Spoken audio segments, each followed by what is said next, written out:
खबरों के निष्पक्ष विश्लेषण के लिए सब्सक्राइब करें Jantantra TV and press the bell icon. Never miss any update.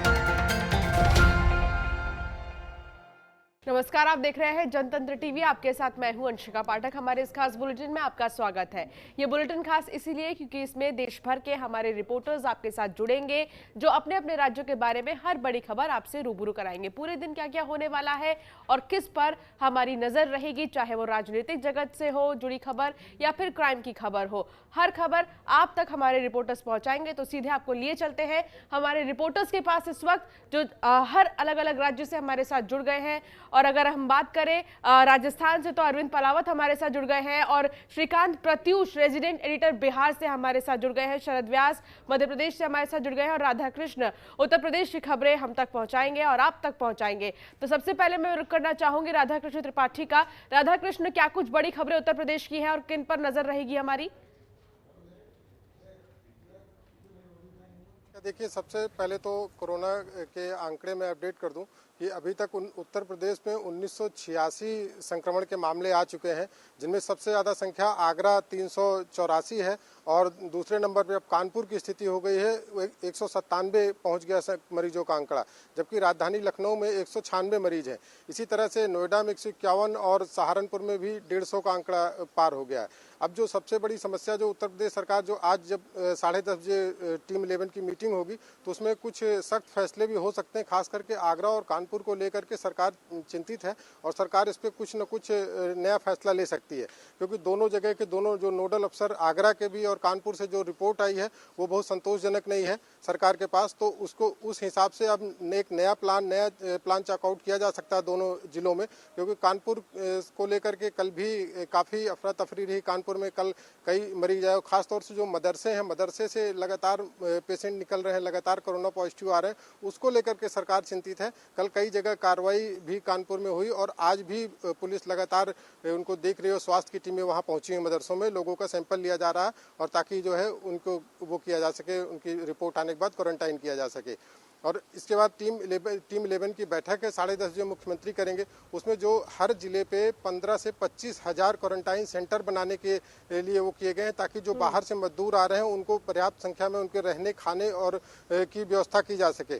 दूसरी चीज, जो अब एक कोरोना वॉरियर्स के तौर पर शिक्षकों को तैनात करने का, शिक्षकों को कोरोना वॉरियर्स के तौर पर उतारने का रणनीति तैयार की गई है। मुख्यमंत्री ने इसके आदेश दे दिए हैं। जो चाहे वो उच्च शिक्षा के शिक्षक हों या प्राइमरी लेवल के हों, उन सबको ट्रेनिंग कराने के बाद सरकार उनको कोरोना वॉरियर्स के तौर पे आगे ले आएगी। तीसरी चीज, आज एक बड़ी खबर होगी जिसपे सबकी नजर रहेगी कि मुख्यमंत्री योगी आदित्यनाथ जो कोटा से छात्र लौटे हैं उनके साथ वीडियो कॉन्फ्रेंसिंग करेंगे, उनके साथ सीधे जुड़ेंगे, उनके साथ संवाद करेंगे। ये बहुत अहम होगा और देखने वाला होगा कि मुख्यमंत्री उनसे किस तरह का वो करते हैं। जो उनसे बातचीत करने का जो विषय है, उसमें एक महत्वपूर्ण विषय है कि वो किस तरह से खुद को क्वारंटाइन किए हुए घरों में, मुख्यमंत्री उनसे जानेंगे किस तरह से उनको अधिकारियों से सपोर्ट मिल रहा, उत्तर प्रदेश सरकार के लोगों से सपोर्ट मिल रहा, इस पे मुख्यमंत्री उनसे बात करेंगे। और जो सबसे अहम है अंशिका, वो ये है कि आज मुख्यमंत्री उन्हीं छात्रों से जो ऑनलाइन एजुकेशन है, जो फ्यूचर में होना है, जो भविष्य के लिए तैयार किया जा रहा, उस पे बात करेंगे कि आखिर छात्र किस तरह सोचते हैं, छात्र क्या चाहते हैं, किस तरह की ऑनलाइन एजुकेशन हो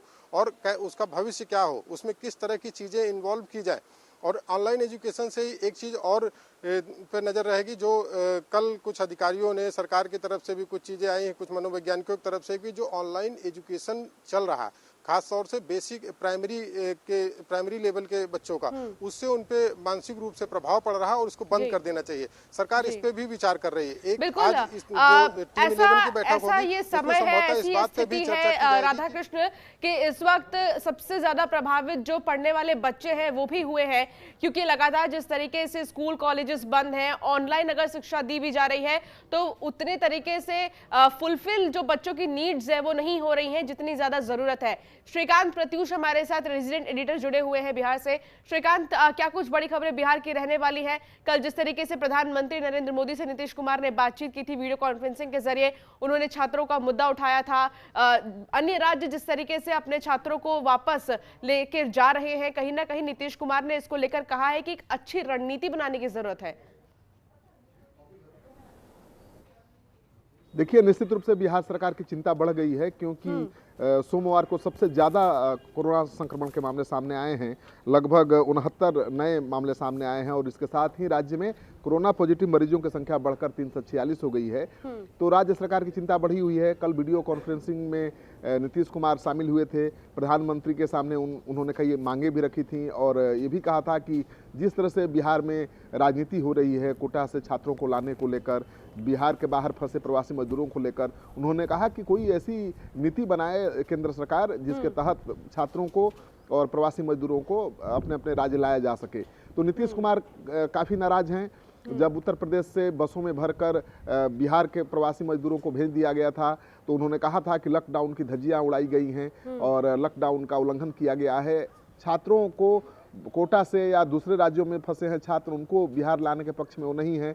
उनका मानना है कि छात्र आएंगे तो रास्ते में खतरा रहेगा संक्रमण का और बिहार अगर आ गए तो यहाँ के लोगों के भी संक्रमण का खतरा बढ़ जाएगा। तो बिहार में जिस तेज रफ्तार से बढ़ रहा है कोरोना का संक्रमण, सरकार की नींद उड़ी हुई है और सरकार ने कई अहम फैसले लिए हैं। सरकार ने बड़ा फैसला लिया है कि दूसरे राज्यों से जो भी लोग आएंगे लॉकडाउन के दौरान, अब उनको अनिवार्य रूप से क्वारंटाइन में रखा जाएगा, क्वारंटाइन सेंटर में रखा जाएगा। 14 दिन तक उनको क्वारंटाइन सेंटर में ही बिताना पड़ेगा। पंचायती राज विभाग के प्रधान सचिव ने आदेश जारी किया है सभी पंचायत सदस्यों को, पंचायत प्रतिनिधियों को, और कहा है कि वो नज़र रखें कि कोई बाहर से आने वाला व्यक्ति गांव में न घुस सके। तो अब बाहर से जो भी आएंगे उनको घर जाने की इजाज़त नहीं मिलेगी, उनको गांव में घुसने की इजाज़त नहीं मिलेगी, उनको क्वारंटाइन सेंटर पर ही रहना पड़ेगा। और इस बीच बड़ी खबर ये भी आ रही है कि लालू यादव जो बिहार के बड़े नेता हैं, अभी रांची के रिम्स अस्पताल में उनका इलाज चल रहा है। उनसे जुड़ी हुई खबर है। खबर ये है कि उनका जो इलाज करने वाला डॉक्टर है उमेश प्रसाद, वो उनका यूनिट का एक मरीज संक्रमित पाया गया है, कोरोना पॉजिटिव पाया गया है और उसके बाद से हड़कंप मच गया है क्योंकि वही डॉक्टर लालू यादव का इलाज करते हैं और उनके यूनिट का ही एक मरीज कोरोना पॉजिटिव मिला है। तो उन डॉक्टर जो लालू का इलाज करते हैं उनको और उनकी यूनिट के तमाम डॉक्टरों को क्वारंटाइन में रख दिया गया है। अब घर से ही डॉक्टर फोन पर लालू यादव से बातचीत कर रहे हैं, उनको सलाह दे रहे हैं। लालू यादव का भी कोरोना टेस्ट होगा ऐसी संभावना है क्योंकि लालू यादव तो बहुत बीमार हैं। उनका हार्ट का प्रॉब्लम है, किडनी का प्रॉब्लम है, ब्लड प्रेशर, शुगर का प्रॉब्लम है। तो तमाम स्वास्थ्य की बीमारियां, स्वास्थ्य की परेशानियां उनको हैं और ऐसे में अगर कोरोना का संक्रमण होता है तो उनकी जान खतरे में पड़ सकती है। उनका परिवार लगातार आवाज़ उठा रहा था कि लालू यादव की उम्र ज़्यादा है, बीमार ज़्यादा हैं और सुप्रीम कोर्ट के गाइडलाइंस के तहत उनको छोड़ देना चाहिए पेरोल पर। लेकिन जो स्क्रीनिंग कमेटी है उसने फैसला लिया है कि आर्थिक अपराध के मामलों के आरोपियों को छूट नहीं दी जाएगी, पेरोल पर नहीं छोड़ा जाएगा। तो लालू यादव का मामला उलझ गया है। हालांकि उनके मंत्री हैं झारखंड सरकार में, उनका अभी भी कहना है कि सरकार कोशिश कर रही है और लालू यादव को पेरोल पर छोड़ा जा सकता है। लेकिन स्क्रीनिंग कमेटी जब तक हाँ नहीं कहेगी तब तक बात बनेगी नहीं। तो झारखंड में भी कोरोना संक्रमितों की संख्या लगातार बढ़ रही है। 20 नए केस सामने आए हैं और इसके साथ ही झारखंड में कोरोना पॉजिटिव मरीजों की संख्या बढ़कर 103 हो गई है। रांची का हिंदपीढ़ी इलाका आप जानती हैं कि सबसे ज़्यादा प्रभावित है और उस इलाके में जो काम करने वाले स्वास्थ्यकर्मी हैं, जो सरकारी कर्मचारी हैं, वो भी संक्रमित हो रहे हैं क्योंकि उनको पीपीई किट उपलब्ध नहीं कराया गया है। तो हेमंत सरकार लगातार इस पर बातचीत कर रही है। अधिकारियों की बैठक बुलाई गई है हाई लेवल की, उसमें ये चर्चा होगी कि आखिर जो संक्रमित इलाकों में काम करने वाले कर्मचारी हैं, अधिकारी हैं, उनको पीपीई किट क्यों नहीं दिया गया और जो भी मानदंड हैं सुरक्षा को ध्यान में रखते हुए उसको क्यों नहीं अपनाया गया। तो झारखंड सरकार की भी चिंता बढ़ी हुई है। आपने देखा कि हेमंत ने वीडियो कॉन्फ्रेंसिंग में तो भाग नहीं लिया लेकिन पत्र लिखकर पीएम पर हमला किया है और उन्होंने कहा है कि कई राज्य अपने मजदूरों को लॉकडाउन को तोड़कर वापस ला रहे हैं, इसलिए प्रधानमंत्री को तय करना चाहिए कि क्या नीति है लॉकडाउन में फंसे मजदूरों, छात्रों को लाने की और जो राज्य लॉकडाउन का उल्लंघन कर रहे हैं उनके खिलाफ कार्रवाई भी होनी चाहिए। फंड का भी रोना रो रहे हैं। उनका कहना है कि उनका बहुत पैसा बकाया है केंद्र के पास और इस संकट की घड़ी में केंद्र दे नहीं रहा है, तो कैसे लाखों लोगों को रोज खिलाएंगे। आपको पता है कि झारखंड में 7 लाख लोगों को रोज खाना खिलाया जा रहा है और बहुत बेहतर व्यवस्था है अभी झारखंड में, लेकिन ये व्यवस्था कब तक कायम रह पाएगी कह पाना बड़ा मुश्किल है क्योंकि रामेश्वर उरांव जो खाद्य आपूर्ति मंत्री हैं उनका कहना है कि खजाने में पैसा ही नहीं है। तो अगर जल्द केंद्र सरकार से मदद नहीं मिली तो खजाना खाली हो जाएगा और जो राहत बचाव कार्य चल रहा है वो प्रभावित होगा। तमाम रिपोर्टर्स हमारे साथ जुड़े हुए हैं और अपने अपने राज्यों की हर बड़ी खबर आप तक पहुंचा रहे हैं। चलिए सीधे चलते हैं राजस्थान। अरविंद पलावत हमारे संवाददाता हमारे साथ जुड़े हुए हैं। अरविंद, राजस्थान की क्या कुछ बड़ी खबरें हैं और किस पर हमारी नजर रहेगी आज पूरे दिन? जी देखिए, राजस्थान से जो सबसे बड़ी खबर है, राजस्थान पहला ऐसा राज्य था जिसने एंटीबॉडी रैपिड टेस्टिंग किट से यहाँ पर टेस्ट शुरू किए थे और उसके बाद में जब उन रिजल्ट्स में एक्यूरेसी नहीं पाई गई तो उसके बाद में आईसीएमआर को पत्र भी लिखा गया और बताया गया था कि ये जो टेस्ट किट है ये सही नहीं है और इनके जो रिजल्ट्स हैं वो गलत आ रहे हैं। तो इसके बाद में अब जो आईसीएमआर है उसने सभी राज्यों के मुख्य सचिवों और सभी केंद्र शासित जो राज्य हैं उनके भी मुख्य सचिवों को एक पत्र लिखा है और वो पत्र कल देर रात राज्य सरकार राजस्थान को भी यहां पर मिल चुका है और उसमें कहा गया है कि जो रैपिड टेस्टिंग किट है उनसे जो टेस्ट है उसको रोक दिया जाए। इसके साथ ही उन्होंने भी जो पीसीआर टेस्ट हो रहा है उसको बेटर माना है और कहा है कि इसकी जो रिजल्ट्स की जो एक्यूरेसी है वो काफी अच्छी है। तो ऐसी स्थिति में पीसीआर जो टेस्टिंग है वही यहाँ पे की जाए। साथ ही जो राजस्थान है यहाँ पर लगातार जो पीसीआर टेस्टिंग लैब जो है उसको भी डेवलप किया जा रहा है। अलग अलग जिलों के अंदर जो पीसीआर टेस्टिंग लैब है वो बनाई जा रही है और इसको लेकर यहाँ पर प्रयास शुरू कर दिए गए हैं। आपको बता दें कि जो रोहित कुमार सिंह है उन्होंने 20 तारीख को बलराम भार्गव जो डीआईजी हैं डीजी हैं आईसीएमआर के, उनको पत्र लिखकर इस संबंध में जानकारी दे दी थी कि हमने ये जो प्रयोग किया है, कुछ 168 लोग जो एसएमएस में एडमिट है कोरोना पॉजिटिव है उन पर हमने इसको टेस्टिंग की है और उसमें रिजल्ट्स जो है वो एक्यूरेसी नहीं मिल रही है। और उसके बाद में उन्होंने ये पत्र जो है वो आईसीएमआर को भेजा। बलराम भाकर जो है भार्गव उनको ये पत्र भेजा गया था और इस पत्र में इस चीज के बारे में उन्होंने जानकारी दे दी थी। साथ ही आपको बता दें कि दूसरी बड़ी खबर कि 66 नए जो केस हैं कोरोना के वो अभी आए हैं। करीब 2 मिनट पहले ये मेडिकल बुलेटिन जारी हुआ है और इस मेडिकल बुलेटिन में बताया गया है कि 66 जो नए केसेज हैं वो कोरोना के यहाँ आइडेंटिफाइड हुए हैं, जिसमें धौलपुर से 2, जोधपुर से 13, अजमेर से 11, सीकर से 1, टोंक से 3, कोटा से 19 और जयपुर से जो 17 मामले हैं वो यहां पर पॉजिटिव पाए गए। इसके साथ ही राजस्थान में अब कोरोना पॉजिटिव की संख्या बढ़कर 2328 यहां पर हो चुकी है। लेकिन एक बड़ी बात कि कल बड़ी संख्या में यहां पर लोगों की मौत हुई, करीब 9 मौत यहां पर कल राजस्थान में हुई है।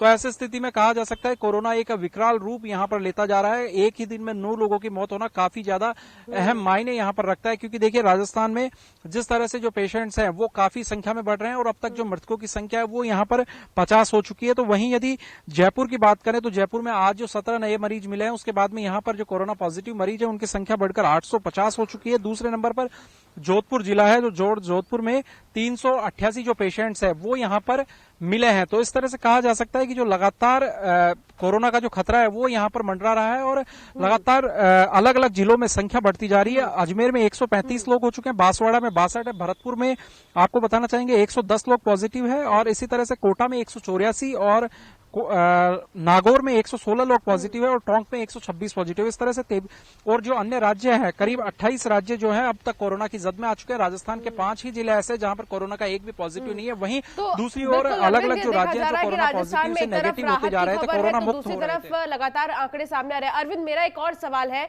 कल जिस तरीके से तमाम राज्यों के मुख्यमंत्रियों से बातचीत की पीएम मोदी ने, उसमें अशोक गहलोत सरकार की बहुत तारीफ की उन्होंने और उन्होंने कहा कि जिस तरीके से आपने अपने राज्य को संभाला है वो बहुत ही ज्यादा सराहनीय है। अभी क्या लगता है कि राजस्थान में जिस तरीके से मरीजों के आंकड़े बढ़ रहे हैं, कोरोना संक्रमित मरीज जो है वो सामने निकल कर आए हैं, उससे क्या लॉकडाउन हटाने की स्थिति नजर आ रही है?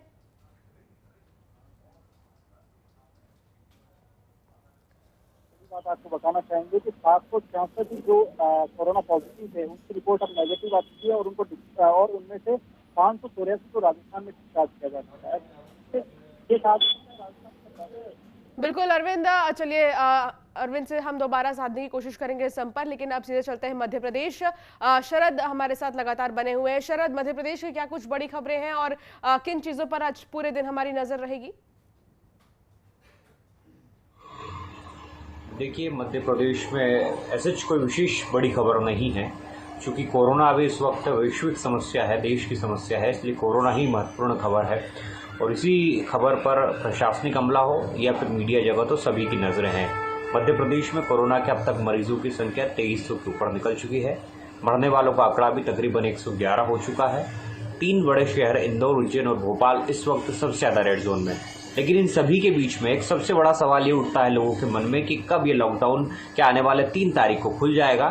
तो इसका जवाब मुख्यमंत्री शिवराज सिंह चौहान ने कल की बैठक में तय किया है कि आने वाले 3 तारीख को 3 लेयर्स सिस्टम बनाया जाएगा, जिसके माध्यम से ये तय किया जाएगा कि किन जिलों को अनुमति देनी है, किन जिलों को अनुमति नहीं देनी है। तो ये माना जा सकता है कि 3 प्रमुख संक्रमित जिलों के साथ साथ ही अन्य 3 जिले यानी कि 6 जिलों को कोई विशेष अनुमति नहीं दी जाएगी। और यहाँ पर रेड जोन की संख्या सबसे ज़्यादा है, इसलिए 3 तारीख के बाद संभवतः माना जा सकता है इनकी समीक्षा के बाद कि इनके अंदर लॉकडाउन नहीं खोला जाएगा। अन्य जगहों पर लॉकडाउन खोलने की स्थिति संभव हो सकती है। लेकिन इस बीच मध्य प्रदेश के लिए एक सबसे बड़ी चुनौती है, यदि हम आर्थिक रूप से समझने की कोशिश करें तो 27,000 करोड़ रुपए के नुकसान का अनुमान इस बार मध्य प्रदेश में लगाया जा रहा है, क्योंकि कल कारखाने जितने भी है या जितनी भी नौकरियां हैं या अन्य चीज़ें वो सभी पूरी तरह से ठप पड़ी है। इसके चलते एक बड़ा नुकसान मध्य प्रदेश में होने की संभावना है। इसको लेकर एक सरकार बड़ा फैसला लेने जा रही है और इस बड़े फैसले के तहत सरकार जो गैर जरूरी योजनाएं हैं उनको पूरी तरह से बंद करने की भी तैयारी कर रही है। उसके लिए समीक्षा के लिए एक टीम तैयार की गई है, समीक्षा कर रही है और उसके बाद आगे निर्णय लिया जाएगा। लेकिन इस बीच अर्थशास्त्रियों का एक जो समूह है, टास्क फोर्स जिसे बनाई गई है, उन्होंने कुछ अनुशंसाएं मध्य प्रदेश को दी है, सरकार को दी है। उन्होंने कहा है कि मध्य प्रदेश में 1 लाख करोड़ रुपए की जरूरत है आने वाले समय में, अन्यथा मध्य प्रदेश कई वर्षों तक पीछे हो जाएगा आर्थिक रूप से। तो इसीलिए शिवराज सिंह चौहान की प्राथमिकता यही है कि 3 तारीख के बाद लॉकडाउन को धीरे धीरे खोलना शुरू करें। जो ज्यादा संक्रमित क्षेत्र है, जैसा कि प्रधानमंत्री ने कल वीडियो कॉन्फ्रेंसिंग में भी कहा कि 27 जिले ऐसे हैं पूरे देश भर में जिसमें 70% कोरोना के पॉजिटिव मरीज है और इन 27 जिलों के ऊपर एक विशेष तौर पर नीति आयोग हो या फिर पूरी टीम मिलकर काम करेगी, जिससे इनको रोका जा सके और आने वाले समय में स्थिति को बेहतर किया जा सके। जी बिल्कुल शरद, और कहीं ना कहीं इस वक्त बहुत ही ज्यादा जरूरत है हर राज्य को सख्ती से बरतने के लिए, और यही वजह है कि कल प्रधानमंत्री ने बार बार यही कहा कि लॉकडाउन का सख्ती से पालन करवाए राज्य सरकार और साथ ही ये भी सुनिश्चित करे कि लोग मास्क पहन रहे हैं, सोशल डिस्टेंसिंग का ध्यान रख रहे हैं, तमाम ऐसी चीजें जो इस वक्त बहुत ही ज्यादा जरूरत की है। आप सभी रिपोर्टर्स का हमारे साथ जुड़ने के लिए बहुत बहुत शुक्रिया, हमारे तक जानकारी साझा करने के लिए शुक्रिया। इसी के साथ इस बुलेटिन में फिलहाल इतना ही। आप देखते रहिए जनतंत्र टीवी। नमस्कार। खबरों के निष्पक्ष विश्लेषण के लिए सब्सक्राइब करें Jantantra TV and press the bell icon. Never miss any update.